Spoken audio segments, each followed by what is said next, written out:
நவக்கிரகங்கள் தான் வந்து எல்லாத்தையுமே வந்து ஆட்டி படைக்கிறது. நவக்கிரகங்கள் தான் எல்லாரையுமே வந்து தீர்மானிக்கிறது. சிவன் சொத்து குலநாசம் அப்படின்னு ஒரு பழமொழி.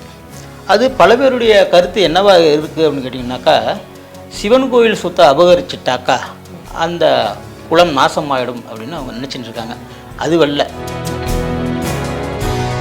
எந்த வீடுகள் எல்லாம் வடகிழக்கு ஈசானியம் வந்து நல்லா இருக்குதோ அந்த வீட்டில் இருக்கிற பிள்ளைங்கள்லாம் பார்த்தீங்கன்னா அப்பாவுக்கு பேர் வாங்கி கொடுக்கும். இப்போ அந்த காலத்துலலாம் வந்து பார்த்தீங்கன்னாக்கா குறைஞ்சபட்சம் 90 வயசு வரைக்கும் வந்து அவங்க வாழ்ந்தாங்க. இந்த 90 வயது வரையும் வந்து பார்த்தீங்க அப்படின்னு சொன்னாக்கா கண்ணாடி கிடையாது, ஒரு பல்லு கொட்டி இருக்காது. அதனால தான் இதற்கு பேர் இருதய ரேகைன்னு பேர். இதில் இருக்கிற இரத்த நாளம் ஹார்ட்டுக்கு போகிறது. அதே மாதிரி வருடங்கள் தெரியாத விஷயம் நீங்கள் சொன்னது, இதுவரைக்கும் நான் கேள்விப்பட்ட கூட ஒரு விஷயமே கிடையாது. இதுதான் உண்மை. இந்த ரேகை ஒரு மனிதனுக்கு இல்லை என்று சொன்னால் அவனுக்கு நிச்சயமாக கல்யாணமே நடக்காது. உங்களுக்கு தெரிஞ்சு யாருக்காவது 60 வயது வரை திருமணம் ஆகாமல் இருந்தால் அவர்கள் கையை நன்றாக பாருங்கள். ஆணாக இருந்தாக வலது கை, பெண்ணாக இருந்தாக்க இடது கையை பாருங்கள். இந்த ரேகை இருக்காது.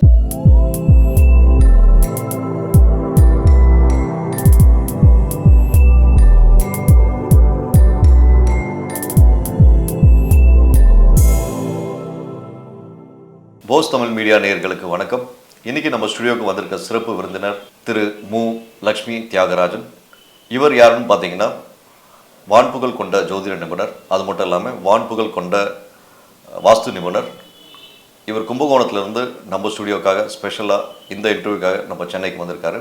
ஐயா வணக்கம். வணக்கம். சிவாய நம. சிவாய நம. நல்ல விஷயம் ஐயா. ஆரம்பிக்கும் போதே சிவாய நமன்னு சொல்லி ஆரம்பிக்கிறீங்க. உங்ககிட்ட இந்த தருணத்தில் நிறைய கேள்விகள் கேட்க வேண்டியது இருக்குது. உங்களுக்கு தெரியும், இன்னும் சில மாதங்களில் சில நாட்களில் தேர்தல் வர இருக்கிறது. ஸோ இது சம்மந்தமாக நீங்கள் நிறைய சேனலில் கூட டிவியில் கொடுத்துருப்பீங்க இன்டர்வியூஸ்லாம். இன்றைக்கி ஒரு முக்கியத்துவமான ஒரு கேள்விகளை உங்ககிட்ட கேட்கணுன்னு ஒரு இச்சை. ஸோ முதல் கேள்வியாக, பக்தி அப்படின்னா என்னன்னு உங்களோட பார்வையை சொல்லுங்களேன். பக்தினா நம்பிக்கை. தெய்வம் இல்லாமல் எதுவுமே கிடையாது. நவக்கிரகங்கள் தான் வந்து எல்லாத்தையுமே வந்து ஆட்டி படைக்கிறது. நவக்கிரகங்கள் தான் எல்லாரையுமே வந்து தீர்மானிக்கிறது. அதுபடி தான் நாம் வந்து நம்ம இந்த இடத்துல இப்போ உட்காந்து பேசுகிறோம் அப்படின்னு சொன்னாக்கா நவக்கோள்களுடைய தன்மை தான். இப்போ நீங்கள் மஞ்சள் கலர் சட்டை போட்டிருக்கீங்க, இன்றைக்கி வியாழக்கிழமை, அதனால தான் நீங்கள் இந்த மஞ்சளை வந்து போட்டிருக்கீங்க. அதை மாதிரி அந்த நம்பிக்கை யோசிச்சுலாம் போடலையே சார், சடனாக இயற்கை. அதுதான் கிரகத்தினுடைய ஒரு தன்மையே தான், வலிமையே தான். ஒரு சட்டையை வச்சு கூட இதனால தான் சொல்லிட முடியும். வான்புகழ் வாஸ்து நிபுணர், ஒரு வாஸ்து நிபுணராக எப்படி சார் ஜோதிடம் பார்க்க முடியும்? ஜோதிடம் தான் சார் அடிப்படை. ஜோதிடத்துலேருந்து தான் எல்லாமே வந்து வருது. இப்போ வாஸ்துவில் வந்து பார்த்தீங்க அப்படின்னு சொன்னாக்கா அஷ்ட திக்குகள்: இந்திர மூலை, அக்னி மூலை, யம மூலை, நெய்யுறுதி மூலை, வருண மூலை, வாயாவிய மூலை, ஈசான மூலை அப்படின்னு பொருள். அதில் மன்னிக்கணும் சார், எங்களுக்கு தெரிஞ்சது ஒரே மூலை மனித மூலை மட்டும்தான். நீங்கள் நிறைய மூலைகள் சொல்கிறீங்களா, கார்னர் சொல்ல வரீங்க இல்லையா? ரைட். அதில் ஒவ்வொரு திக்குகளுக்கும் ஒவ்வொரு கிரகங்கள் வந்து அதிபதியாக வந்து வராங்க. முதலில் நாம் வந்து ஈசான மூலையை வந்து எடுத்துப்போம். இந்த ஈசான மூலையை பற்றி சொல்லணும் அப்படின்னு சொன்னாக்கா, சிவன் சொத்து குலநாசம் அப்படின்னு ஒரு பழமொழி. அது பல பேருடைய கருத்து என்னவா இருக்குது அப்படின்னு கேட்டிங்கனாக்கா, சிவன் கோயில் சொத்தை அபகரிச்சிட்டாக்கா அந்த குலம் நாசமாயிடும் அப்படின்னு அவங்க நினச்சிட்டு இருக்காங்க. அதுவல்ல. முருகர் சொத்தாக இருக்கட்டும், பிள்ளையார் சொத்தாக இருக்கட்டும், பெருமாள் சொத்தாக இருக்கட்டும், ஏன் சொத்தாக இருக்கட்டும், யார் சொத்தாக இருக்கட்டும், யாருடைய சொத்தை யார் அபகரித்தாலும் அவர்களுக்கு அதுதான். அதில் மாற்றுக்கிறதே கிடையாது. அவர் குலம் என்பது அவர்களின் வாரிசு. ஆமாம், அடுத்த வம்சாவிருத்தி அதை அனுபவிச்சே தீர வேண்டும். இதுதான் வந்து மரபு. ஸோ நீங்கள் சொல்ல வர்றது வந்து, அதாவது கோயில் சம்பந்தப்பட்ட பொருட்கள் பணங்களில் வந்து கொள்ளையடித்தால் அபகரித்தால், வாஸ்துக்கு நான் இப்போ வர்றோம்.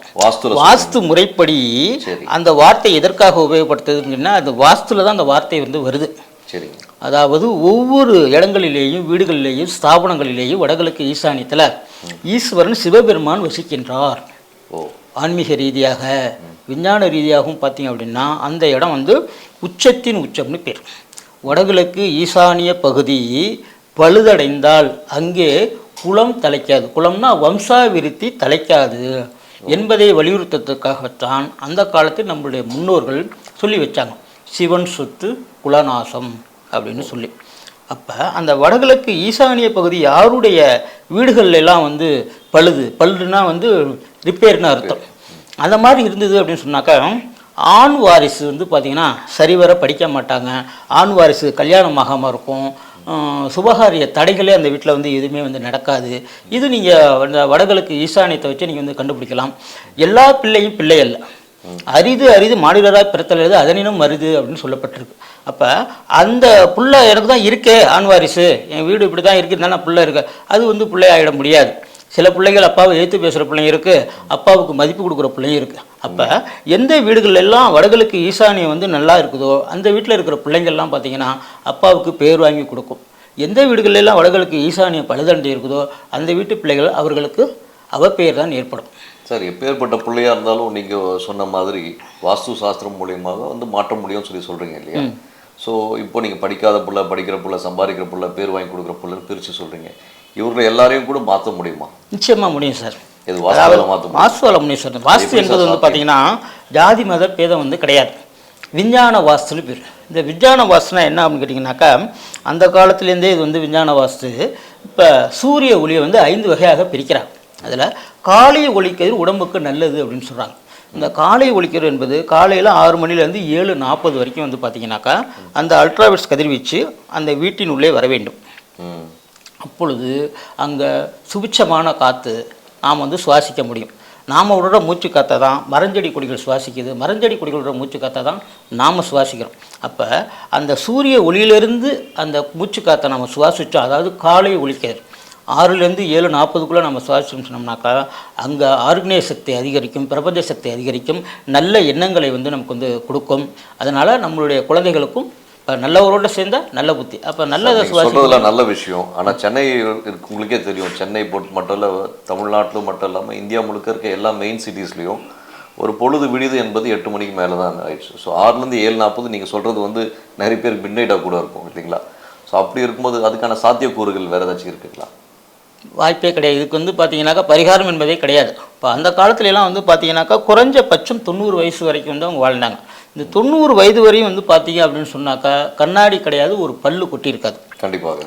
ஆக இப்போ உள்ள காலகட்டங்களில் வந்து பார்த்தீங்கன்னாக்கா 90 வயசு ஒருத்தர் இருக்கிறாங்க அப்படின்னு சொன்னால் அது பெரிய ஆச்சரியக்குறியாக தான் நம்ம வந்து நினைக்கிறோம். உணவு முறைகளால் வருது. விவசாயம் இப்போ வந்து கலப்படமான விவசாயம் தான் இப்போ இருக்குது முழுக்க. அந்த காலத்தில் நீங்கள் சொன்ன மாதிரி 90 வயது வரைக்கும் இருந்தது முன்ன காரணம் வந்து விவசாயத்தில் கெமிக்கல் இல்லாமல் இருந்தது. இப்போ நம்ம சாப்பிட்ற எல்லாத்தையும் இந்த வாஸ்துவும் தான். இன்னும் இந்த வாஸ்துவை பற்றி அதிகம் வாஸ்து எப்படி சார் முடிச்சு போடுறீங்க? இந்த விஞ்ஞான வாஸ்துவை பற்றி பார்த்தீங்கன்னாக்கா இன்னும் அதிகமானது அடிப்படை. அந்த காலத்தில் 10 புள்ள, 12 புள்ள, 16 புள்ள வரைக்கும் பெற்றெடுத்தார்கள். எல்லாமே சுகப்பிரசவம் தான், ஒரு குழந்தை கூட ஆப்ரேஷன் கிடையாது.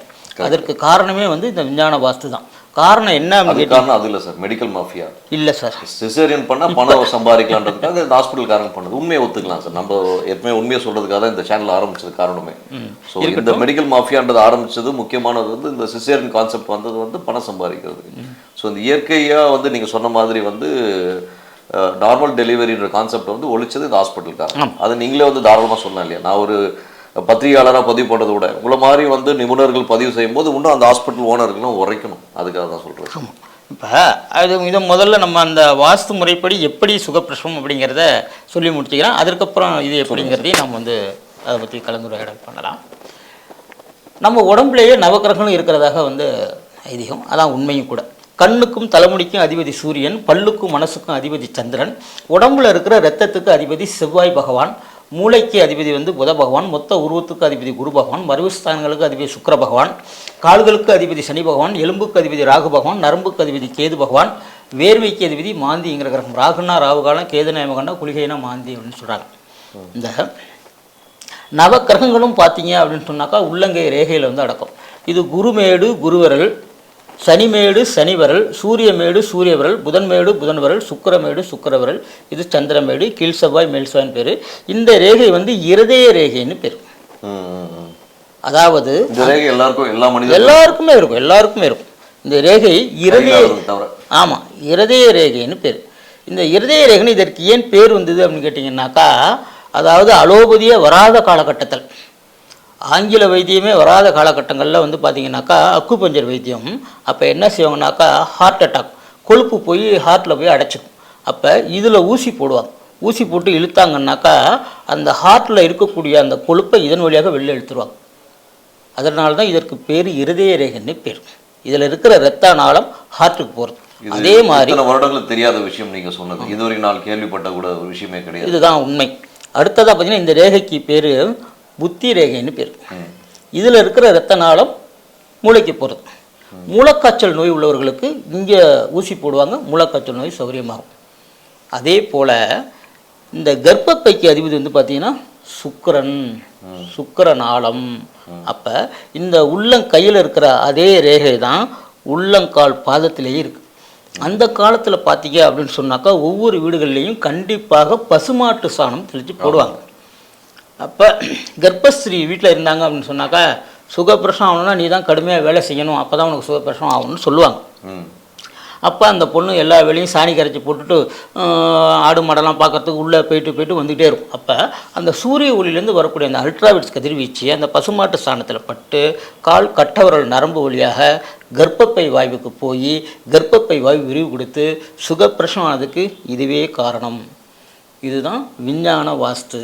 சார், அடுத்தபடியாக இப்போது ரீசெண்ட் டேஸாக பார்த்தீங்கன்னா இந்த உழவார பணிக்கு வந்து பெரும்பாலான ஜோசியர்கள், அதுவும் முக்கியம் பார்த்தீங்கன்னா அந்த கோயிலில் இருக்க அந்த தர்மகர்த்தா கூட சொல்லலாம், புரோகிதர்களும் சொல்லலாம், அவங்க பார்த்தீங்கன்னா எல்லாரும் வந்து இந்த உழவார பணிக்கு வந்து ரொம்ப முக்கியத்துவம் கொடுக்குறாங்க. உழவார பணி செஞ்சால் தான் நீ ஆன்மீகத்தில் மேல் லெவலில் வர முடியும். இது வந்து ஒரு திணிப்பாக பார்க்கப்படுதா இல்லை தேர்தலுக்கான ஒரு அரசியல் மாயையா?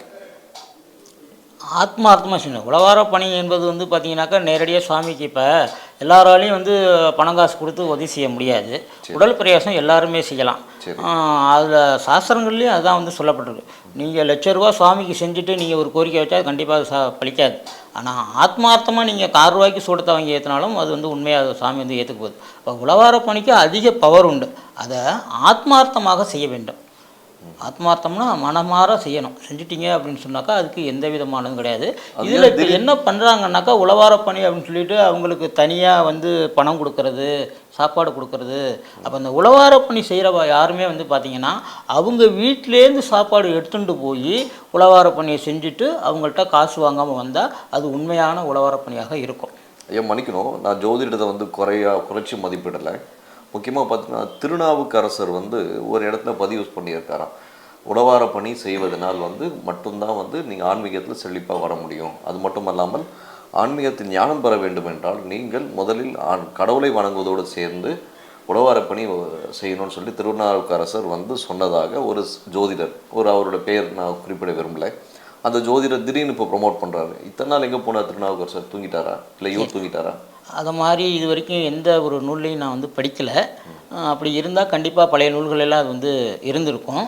ஆத்மார்த்தமாக நம்ம உழவார பணி பண்ணுறதுனால எந்த விதமான ஒரு தவறும் வந்து கிடையாது. நல்ல ஒரு, ஏன்னா நம்ம உடம்புலேயே நவக்கிரகங்களும் இருக்கிறதாக ஐதீகம். அப்போ நம்ம செய்யும் பொழுது அந்த தோஷமெல்லாம் அதில் வந்து அடிபட்டு போகும். இதை விட இன்னும் சிறப்பாக வந்து பார்த்திங்கன்னா ஒவ்வொரு பசுவிலேயும் முக்குடி தேவர்கள், ஞானிகள், ரிஷிகள், முனிவர்கள் அனைவரும் வாசம் செய்கிறதாக ஐதீகம். அப்போ அந்த காலத்துலலாம் பார்த்தீங்க அப்படின்னு சொன்னாக்கா நம்மளுடைய தாய்மார்கள், பாட்டிமார்கள்லாம் மறைமுகமாக வந்து பார்த்திங்கன்னா பரிகாரத்தை செஞ்சுட்டு இருந்தாங்க. எப்படின்னு கேட்டிங்கன்னாக்கா நம்ம அந்த அரிசியை வந்து பார்த்தீங்கன்னாக்கா களைவாங்க கையினால். அப்படி களையிறச்சா பார்த்தீங்கன்னாக்கா அந்த நவக்கிரக தோஷமும் அடிபடும். இப்போ நான் அந்த இருதய ரேகை, புத்தி ரேகையை மட்டும்தான் உங்கள்கிட்ட வந்து சொல்லியிருக்கேன். ரொம்ப முக்கியமான ரேகைன்னு பார்த்தீங்கன்னா இது வந்து கலஸ்திர ரேகைன்னு பேர். கலஸ்திர ரேகைனா திருமண ரேகைன்னு அர்த்தம். இந்த ரேகை ஒரு மனிதனுக்கு இல்லை என்று சொன்னால் அவனுக்கு நிச்சயமாக கல்யாணமே நடக்காது. உங்களுக்கு தெரிஞ்சு யாருக்காவது 60 வயது வரை திருமணம் ஆகாமல் இருந்தால் அவர்கள் கையை நன்றாக பாருங்கள். ஆணாக இருந்தாக வலது கை, பெண்ணாக இருந்தாக்க இடது கையை பாருங்கள். இந்த ரேகை இருக்காது. இந்த ரேகை இருந்துச்சுன்னு சொன்னால் நிச்சயமாக அவங்களுக்கு திருமணம் நடைபெறும். அதே போல் அது வந்து பார்த்தீங்கன்னா வளையக்கூடாது. ரேகை இல்லைன்னா இருக்காதுன்னு அர்த்தம். நிச்சயமாக தவறாக எடுத்துக்காதீங்க ஐயா, தவறாக எடுத்துக்காதீங்க. ஒரு வீம்புக்காகலாம் அந்த கேள்வி இல்லை. நிறைய பேர் கை இல்லாமல் இருக்காங்களே ஐயா, அவங்களுக்கு எப்படிங்க ஐயா? இல்லை விதண்டாவதுக்காக நான் கேட்கல.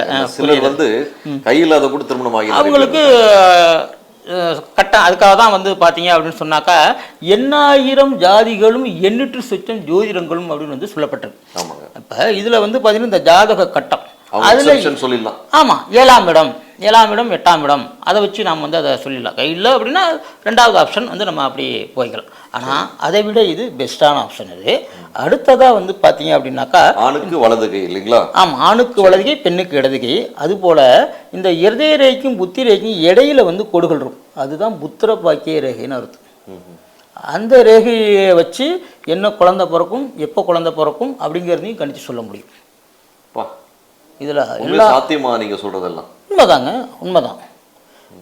அதை வந்து நீங்கள் நல்லாவே நீங்கள் வந்து உணரலாம், கண்டிப்பாக வந்து முடியும். அதுபோல் வந்து இது எதற்காக நான் சொல்ல வந்தேன்னா, இதோ இருக்கே இது வந்து வானசாஸ்திர ரேகை, பித்துரு ரேகை அப்படின்னு வந்து பொருளாகும். அதனால தான் வந்து பார்த்தீங்கன்னாக்கா இப்போ நம்ம சங்கல்பம் பண்ணுறோம். அதில் இந்து தர்ம ஆகம சாஸ்திர விதிமுறைப்படி அனைத்து தெய்வங்களும் பித்திருக்களும் ஞானிகளும் ரிஷிகளும் முனிவர்களும் வானலோகத்தில் இருக்கிறதாக ஐதீகம். ஆமாங்க. அப்போ நாம் என்ன பண்ணுறோம்னு கேட்டிங்கனாக்கா, தர்பே சாசனா தர்ப லக்கண பிரஸ்தாதுன்னு சொல்லி தர்பையை வந்து ஆசனமாக தரிச்சுண்டு அந்த தர்பையை வந்து பௌத்திரமாக தரிச்சுண்டு அந்த தர்பையை இப்படி கையில் வச்சு இப்படி மடக்குவோம். அப்படி மடக்கும் பொழுது அந்த வானசாஸ்திர பித்ருரேகையில் படும். அப்போது நாம் சங்கல்பம் பண்ணி வேண்டிக்கிறச்ச டைரெக்டாக வந்து அந்த வானலோகம் போகுது, அந்த பித்ருலோகம் போகுது. நீங்கள் சாதாரணமாக கூப்பிட்டா அவங்களுக்கு போய் சேராது. அதான் குறியில்லா வித்தை குருட்டு வித்தை அப்படின்னு பொருளாகும். அந்த தர்பைக்கு அவ்வளவு பவர். இன்றைக்கும் சரிதான், இவ்வளவு விஞ்ஞானங்கள் வளர்ந்து வந்திருக்குது. நீங்கள் ஒரு 10,000 கோடி செலவு பண்ணி சேட்டலைட் அனுப்புகிறாருனாலும் சரி தான், அதில் தர்பை வச்சா மட்டும்தான் அந்த சேட்டலைட் பறக்கும். தர்பை வைக்கலன்னா சேட்டலைட் பறக்காது. மணிக்கணும் ஐயா, இது இந்த ISRO நாசாவில் கூட இந்த தர்பை வைக்க கண்டிப்பாக கண்டிப்பாக தர்பை உண்டு, தர்பை இல்லாமல் பறக்காது. ஆனால் நீங்கள் சொல்கிற ஒரு விஷயம் நான் ஏற்றுக்கிறேங்க. இன்றைக்கி நம்ம 2024 இருக்கோம். இந்த தர்பையோட பயன்பாடு இந்த வருஷத்துக்கு ஒரு தடவை அந்த கிரகணம் வரும்போது நம்ம எல்லா மக்களும் என்ன பண்ணுறாங்க, இந்த நாட்டு மருந்து கடையில் போயிட்டு தர்பை வாங்கிட்டு வந்து வீட்டில் இருக்க தண்ணி மிச்ச புனஸ்கார விஷயங்கள்லாம் தர்பை போட்டு வைக்கிறாங்க. நம்மளும் நம்ம வீட்லேயும் புழக்கத்தில் பண்ணுறோம். இந்த தர்பை விஷயம் பயன்பாடுகளில் இருக்குது. ஆனால் நீங்கள் திடீர்னு சேட்டலைட் வரைக்கும் கொண்டு போகிறாங்கன்றது உண்மையிலேயே ஒரு ஆச்சரியமான விஷயமா? ஆமாம் சார். இப்போ ஒரு கோயில் கும்பாபிஷேகம் நடக்குது. கும்பாபிஷேகம் பண்ணும்போது என்ன, சாதாரண விக்கிரகம் கல், அதில் தான் வந்து நாம் வந்து மருந்து சாத்தி கும்பாபிஷேகம் பண்ணுறோம். கும்பாபிஷேகம் பண்ணும்பொழுது என்ன பண்ணுறோன்னா, மருந்து சாத்திரச்சா அடியில் வந்து பார்த்திங்கன்னா தர்பையை வைப்பாங்க, உச்சம் பார்த்து வைப்பாங்க. முனை உடையாத தர்பைன்னு பேர் இருக்குது. அது 21 தர்பை. தர்பையிலே வந்து ஆண் தர்பை பெண் தர்பைன்னு இருக்குது. பெண் தர்பை தான் வந்து வைக்கணும். வச்சு 21 தர்பை வச்சு அதில் வந்து 50 நவரத்தனங்கள் வரகு தானியம் நவதானியம் இதெல்லாம் வச்சு வந்து மருந்து சாத்தி உயிரூட்டல் பண்ணுவாங்க. அதற்கப்புறம் என்ன பண்ணுவாங்க அப்படின்னா, கும்பாபிஷேகம் முடிஞ்ச கையோட அந்த தர்பையை வந்து அந்த கலசத்துலேயும் கட்டுவாங்க. அடுத்ததாக சுவாமிக்கு அந்த ஹோமகுண்டம் நெய் ஊற்றி பூர்ணாகதி பண்ணுறச்ச வந்து பார்த்தீங்க அப்படின்னு சொன்னாக்கா, அந்த தர்பையால் தான் ஈர்த்து கொண்டு போய் கட்டுவாங்க. அந்த ஹோம குண்டத்துலேருந்து அதன் வழியாக அது தொப்புள் கொடி, அதன் வழியாக தான் உங்களுக்கு ஆகாரம் போயிட்டுருக்கும். அந்த தர்பை வழியாக தான் அந்த சாமிக்கு உயிரே உண்டு பண்ணும். இப்போ ஒரு குழந்தைக்கு வந்து தாயினுடைய வயிற்றிலிருந்து தொப்புள் கொடி மூலமாக உணவு போகுதோ அதே மாதிரி தான் கொஞ்சம் கொஞ்சமாக. அதுக்காக தான் வந்து 3 கால பூஜை பண்ணி அந்த சுவாமியை உயிரூட்டல் பண்ணுறது. லாஸ்ட்டாக வந்து பார்த்தீங்கன்னாக்கா கும்பாபிஷேகம் முடிஞ்சதும் அந்த கோபுர கலசத்தில் தர்பையை வச்சு கட்டுவாங்க. நாம் இங்கே தீபாராதனை பண்ணுறப்ப சங்கல்பம் பண்ணுறப்ப அந்த சாமி மேலேருந்து இறங்கி அந்த தர்பை வழியாக ஈர்த்து கொடுக்கறதாக ஐதீகம். தர்பைக்கு வந்து அவ்வளோ ஒரு பவர். நன்றிங்க. இன்னொரு முக்கியமான விஷயத்தை பற்றி அடுத்த கட்டத்தில் பேசணும். மக்கள் முக்கியமாக புரிஞ்சுக்கிறதுக்காக இந்த ஒரு பதிவு. முன்னாள் முதல்வர் செல்வி ஜெயலலிதா அம்மாவாகட்டும், இப்போ இருக்கக்கூடிய பாரத பிரதமர் திரு மோடி ஆகட்டும், இவங்க எல்லாரோட அரசியல் மூமெண்ட் எல்லாமே வந்து ஒரு ஜோதிடரால் கணிச்சு பண்ணப்பட்டது தான். அது உண்மைதானே இல்லைங்களா? உண்மைதான். கண்டிப்பாக ஒவ்வொரு ஜோதிடரோட கணிப்பை பேஸ் பண்ணி தான் முன்னாள் முதல்வர் வந்து நிறைய விஷயங்கள் காய் நகர்த்திருக்காங்க. இப்போ இருக்க பாரத பிரதமர் வந்து காய் நகர்த்திருக்காங்க. ஒரு அரசியல் மாற்றம், ஒரு அரசியல் புரிதல், ஒவ்வொரு விஷயங்கள் கட்சி மாற்றம் இதெல்லாம் ஏற்படும் போது எல்லாமே வந்து இந்த மாதிரி ஜோதிடர்கள் அறிவுரைப்படி தான் நிறைய விஷயங்கள் வந்து கட்சி தலைமை செய்யுது. நம்ம என்னதான் திராவிட மாடல் சொல்லி பேசினாலுமே கூட, ஐயா உங்கள் இதோட சொல்லலாம் இல்லைங்களா, சொல்லுங்கள், திராவிட மாடல் சொன்னாலுமே கூட அவர்களும் நேரம் காலம் பார்த்தே தான் ஒவ்வொரு நல்ல காரியங்கள் செய்கிறாங்கன்றதை ஆணித்தரமாக ஐயா அவர்கள் ஒரு பதிவில் இப்போ சொல்லியிருந்தார். இந்த இடத்துல இப்போது ஐயா கிட்ட சில கேள்விகள் மக்களோட விருப்பத்தினால் கேட்குறோம் சார். இப்போது அரசியல் மாற்றம் இப்போ 2024 நீங்கள் ஜோதிடத்தில் சிறந்து விளங்குறீங்க, 2வது வாஸ்துவில் சிறப்பு நிபுணராக இருக்கீங்க, அது வான்புகழ் வாஸ்து நிபுணர். இப்போ 2024 யாருக்கான ஆண்டாக இருக்கும் சார்? தாமரை பூக்கான ஆண்டாக தான் இருக்கும். ஓ, நீங்கள் ஆன்மீகத்தில் இருக்கிறதுனால தாமரை பூன்றதை சொல்கிறீங்களா? ஏன்னா உங்களுக்கு மூச்சுக்கு 3 தடவை கைரேகை வச்சு பேசுறீங்க. அவர் வந்து பார்த்தீங்க அப்படின்னு சொன்னாக்கா ஜெயிச்சதுக்கு காரணமே அந்த சின்னம் தான் காரணம். நட்சத்திர தாரைகள் அப்படின்னு சொல்லியிருக்கு. மணிக்கணும் ஐயா, நீங்கள் மூச்சுக்கு 3 தடவை கைரேகை கையை பற்றியே பேசுனீங்க. திடீர்னு நான் யாருக்கான ஆண்டு தாமரைன்னு சொல்கிறீங்களா? கொஞ்சம் ஷாக்கிங்காக இருக்குது. எப்படி எடுத்துக்கிறது உங்களோட? எப்படி எல்லாமே தெரியும்னு எடுத்துக்க வேண்டிய ஆன்மீக ரீதியான கேள்வி கேட்டீங்க. இப்போ நீங்கள் கேட்டது அது சம்மந்தமான ஒரு கேள்வி. இப்போ அதுக்கு தகுந்த மாதிரி தான் வந்து இப்போ அவர் ஜெயித்தது. இப்போ 2016 நரேந்திர மோடி வந்தார். அவர் அனுஷ நட்சத்திரம் விருச்சிக ராசி என்பது அனைவருக்கும் தெரிஞ்சது. அவருடைய நட்சத்திர தாரை வந்து பார்த்தீங்க அப்படின்னா தாமரை பூ. அந்த சின்னத்தில் அவர் நின்னத்தினால மட்டும்தான் அவரால் வந்து ஜெயிக்க முடிஞ்சது. அடுத்த 5 வருஷமா இவர் தான் இருப்பார்னு சொல்லுவார். நிச்சயமாக அவர் தான் இருப்பார். கணிச்சிட்டிங்க எல்லாரும். ஆமாம், அதில் ஒன்றும் மாற்றம் இல்லை. கண்டிப்பாக சந்தோஷமான விஷயங்க ஐயா. உங்களோட பிஸி ஸ்கெடியூலில் நம்ம ஸ்டுடியோவுக்கு வந்து உங்களுடைய கருத்தியல் ஷேர் பண்ணதுக்கு ரொம்ப நன்றி. இன்றைக்கி நீங்கள் பேசக்கூடிய இந்த விஷயமானது கண்டிப்பாக மக்கள் மனசில் போய் சேரும். அண்ட் முக்கியமான சில அரசியல்வாதிகள் இந்த இன்டர்வியூ கண்டிப்பாக பார்ப்பாங்க, அவங்களுக்கும் போய் சேரும். தங்கள் கருத்துக்கும் வருகைக்கும் மிக்க நன்றிங்க. சிவாயனம் சிவாயனம். மீண்டும் ஒரு நல்ல நிகழ்ச்சியை சந்திப்போம் மக்களே.